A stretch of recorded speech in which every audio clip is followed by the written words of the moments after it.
probably tell from the actual title of this this vlog, this is going to be all about the brand spanking new Blackstone Fortress by Games Workshop. A little bit different from what I usually do, which is like scale modelling, but it's something I've been really sort of looking forward to.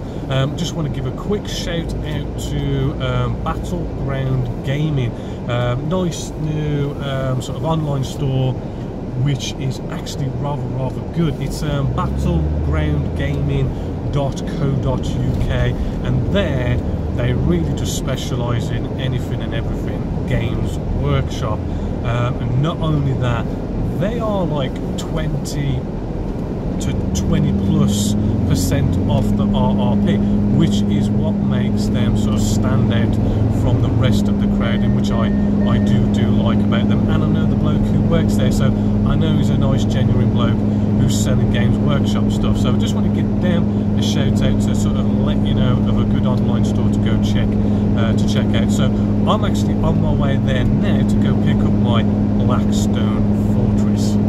So here we are back in the studio, and I have my copy of Blackstone Fortress, which I'm really excited about. I'm not just going to sort of get this out and just show it you as like a full-on inbox review. I have played around with it, you know, did a bit of reading, looked into it a bit, built up a couple of miniatures just to sort of show you it a little bit more. So there is a lot in this box. As you can see, I've kind of had a play. Starting off, let's just maybe put this, no, we'll keep this out for a bit. You've got lots and lots of different cards, which sort of makes the game, makes up the scenarios, makes it all random. We've got resources, discovery, the exploration, we've got encounter cards, right? We've actually got the data cards, so I'm sure there's more cards. We've got initiative cards, as you can see. Really sort of nice prints on these cards and everything, and really sort of cool. What's really cool that I really liked about this is in the box you get these really sort of nice high quality, even with a bit of artwork on the back, sort of sealable bags, more than you actually need, because I mean we've got our dice in here, as you can see, we've got our counters in here as well, and I've still got 2 left over, so all your playing pieces can be nicely stored away without you going off and buying a proper like a little sort of box or something to put them all in. So I do like that. Just have a quick look. The dice with this game, they are your normal 6-sided dice, but then you do have a couple of different ones, right, as you can see, and basically these little triangles count as successes, counts as criticals if you get a double, and it's all about, you know, you're not so likely to get a success with our grey dice here, but our purple dice here gets more of a chance, and our light blue ones here is even more of a chance of getting criticals and all that kind of stuff. So basically the better the weapons or whatever, you know, you're going to be getting like, you know, your blue ones, or if it's not so good it's going to be a grey one, and all that kind of good stuff, right? So kind of gives you an idea about the game. I have looked at it a bit, I haven't properly played it, but if you've ever played the other Warhammer quests like Silver Tower, there is sort of similarities to it, like with the data cards and stuff, and how that kind of system works. But yeah, a lot of nice cards, lots of nice prints and stuff. Then we have a whole bunch of books in here, which is also cool. We do have, let's put this down a sec, we do have first little book here. We've got how to build the miniatures, nice good quality paper. The instructions will show you how to build these very easily, even with a bit of colour here to show you what parts are going on, nicely numbered up. Right, and as you can see, we start off with the heroes and we go into all the sort of the bad guys in here. Right, and then there's a little bit of a painting tips and what colours to use at the back. Rather cool. you shouldn't have any problem with the instructions for building up all your dudes. Then we have a whole bunch of books here, which is like starting off with the rules. It's not like a massive rule book, you know, it is quite easy to follow, right? Nicely in colour, nicely laid out, right? And this is just like the rules for the game, but then you do have like a combat one as well, which is basically the rules also. It's just, I know they break it down a little bit easier for you, and this is like what to do when you do any combat, and even this is still sort of you know, there's not like a massive amount to it, but still, you know, quite simple. Should get the rules pretty easy, especially after playing your first game. We've also got the precipice. This is sort of all about once you've played a mission, the whole idea of this isn't just like you play one game, you play a game and then you go back to precipice and you can do all sorts of stuff, upgrading your guys, spending all your architect that you've like discovered in your last mission and get better and all this kind of stuff. You know, we've got that there, which kind of gives you a bit of a campaign sort of thing. Got a bit of a background, nice bit of background booklet here, which kind of just sort of tells you what's all the different races and the story behind it, to give you sort of, to immerse yourself more into the game and everything that's going on, which is a good read. Then we've got data sheets. Now this is quite cool. This isn't exactly for this game. This is so as, which I quite liked, gives you all the points values and all the stats for you to go off and take all the miniatures from this game and go over and play it in Warhammer 40k 8th edition. So that is really nice and handy. Nice touch there. Really did like that one. Let's just jump into the miniatures. I have built a few, but here we have, you get these sprues, right? The red ones are going to be your heroes, right? And then we have our bad guys just on these. Now these two sprues here are identical. I have built a few up.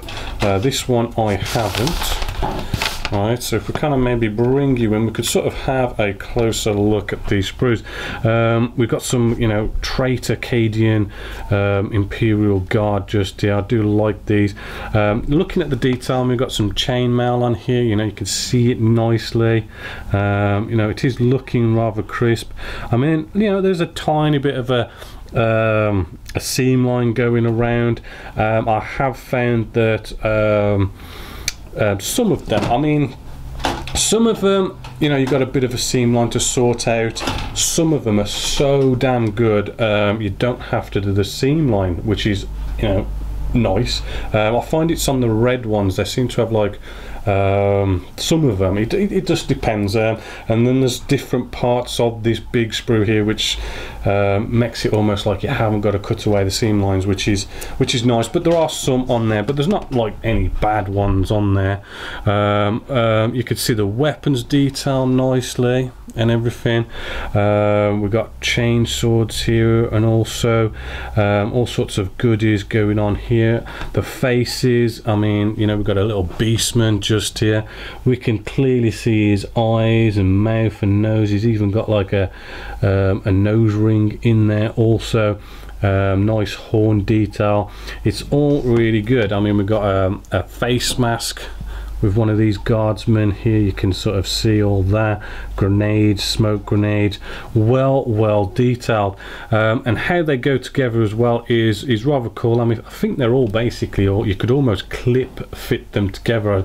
I'm not sure on all of them, but it's like you can just get away with actually not gluing any of them on. So hopefully you're liking that. No nasty ejector pin marks, nothing like that. A little look at maybe some that I've built. We've got a couple of actual heroes just here. We've got the main guy himself. I really do like the sword. The sword is nicely looking in scale. I mean, it's not like the old metal ones where they're quite thick. That just looks like a really nice sword. Even on the cloth, we've got some recessed detail going on. We've got all our fur here. That's also looking cool. Even some smoke as well on a little cigarette there. Really cool cool detail. Looking at the face, I mean, you could see his moustache and his eyes, absolutely crisp and lovely, and that glued together, I say, very, very, very well. We've got a couple of others as well. Hopefully, as you can see, just absolutely bags of lovely detail all over them. A couple of bad guys also. The only thing I would say about this is when with all our bad guys, let's maybe bring you out a little bit, with our bad guys, because it's a repeat sprue, because we have two duplicates, it means that we're going to have two of everything, right? So for example, you know, we've got all these Imperial Traitor Imperial Guardsmen, right? There's 7 here, and then there'll be like 7 also on the second sprue. So we've got this, I mean, they do look absolutely lovely, great poses and everything, but these poses are fixed, right? So yeah, we're going to be having, I don't know about you, but I don't like to be duplicating up my miniatures. I mean, some of us don't mind it, so you know, if you're like me, doing a little bit of a conversion here and there is probably what you're going to want to do.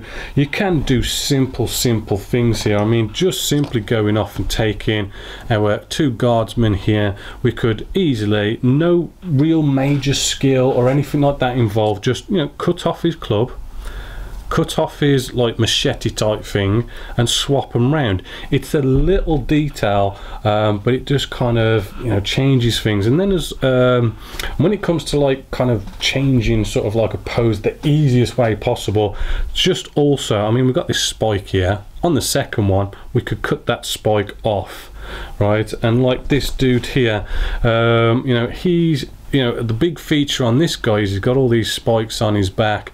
If we cut them off on the second miniature, it's going to be sort of like a sort of a biggish difference there. You know, unless you're like really good at sculpting and stuff, and you can sort of really change poses and stuff, but you know, little changes like that shouldn't be too bad, but that's the only real sort of downfall. I do like the Chaos Lord as well on this. He's quite a big model, say, compared to our heroes here, and he is looking really nice. Loads of bags of detail on his pauldrons, nice little las pistol just there, absolutely gorgeous. He's looking very nice.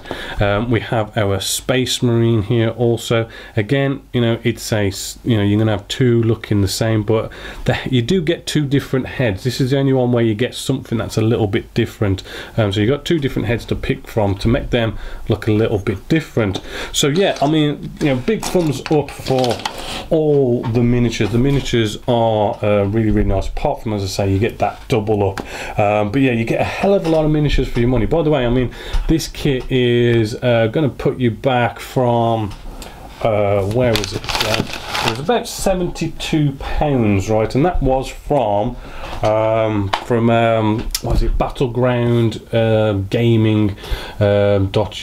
So, you know, it's I can't remember now, I think it was something like 95 or something RRP, so about 72 pounds I got it for. So it's really not a bad price if you think about all the miniatures that you get in here. The game's fantastic. Then you can go off and use these miniatures in other games as well, because they give you the data sheet. Just a quick one as well, the other things that we get in here, right, is they do give you a nice little what is it, the Black Library little book here also, which is a nice little touch, because it's like a nice little novel taken from, because they did write a nice novel to go with this also, and this is just like a little a sample chapter of that. So that's rather cool to really sort of immerse yourself more in the game, which is something I do recommend. I do like immersing yourself more in the game, makes it a lot better.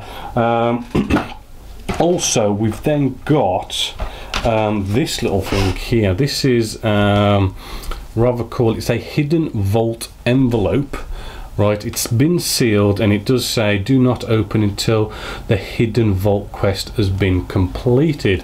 So whatever's in here, I don't know. I'm just going to wait and see. I'm not going to spoil it, but it's kind of cool that there's something secret that you can't go off and just look at all the cards. You can look at any of these cards, and you can sort of find out what's going on and what's going to potentially come, but that's kind of a cool little feature I do like. You then have the board itself, right? The board itself, you're going to have absolutely loads of these pieces like this, absolutely loads of them. They are double-sided, right, so it keeps the game going, has more gameplay ability, right? So there's loads more in the box, by the way. You'll know when you get the game, but the way it's going to work is because it's a sort of gives you loads of gameplay ability. It's not just a square game board and that's your game board. I mean, this can change for whatever the mission. You can place it any way you sort of like, and as you see, it can turn into just absolutely anything depending on which way it is or where they're placed. I think there's corridors and stuff in here, so you can you know, whack it on like that. It's just absolutely loads and loads of different combinations the game board can be. Again, makes it great gameplay ability. Right, so that is basically everything in the game, enough for you to kind of sort of see what's involved and your quality of the miniatures, everything that you get with it. I haven't exactly played the game yet, but I have heard that people are really liking it, and I've even heard that it's quite hard, right? So it's not like going to be a walk in the park. I mean, you've really, you know, you're going to have quite a bit of a challenge on your hands getting your heroes through the levels. Also, I've also heard that you could people have been playing loads and loads of games, and each game is different, as you can see from the way the boards are. You know, no two games like the same. It's very different. It's got loads of playability. So I'm just going to give this a great big thumbs up for Games Workshop for doing this game. I really am excited about it. I know this is a bit different from the normal scale modeling, but you know, it's a game that I do like to play, and I like to kind of show you guys what I'm up to as well. And I know some of you guys like doing the miniatures, and also and also it's not just that. I mean, you know, wargaming and scale modeling, you know, the techniques and stuff for painting, spraying, they can cross over quite nicely, and you can learn new things from the different sort of genres and whatnot.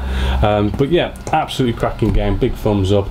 Big thumbs up for battlegroundgaming.co.uk for sponsoring this video basically, and sorting me out with this game. So I'll be going there for all my Games Workshop needs from now on. So yeah, hopefully you've enjoyed this nice little vlog here at Genesis Models. So until next time, my name is Bobby Baldwin, this is Genesis Models, and I hope you've enjoyed.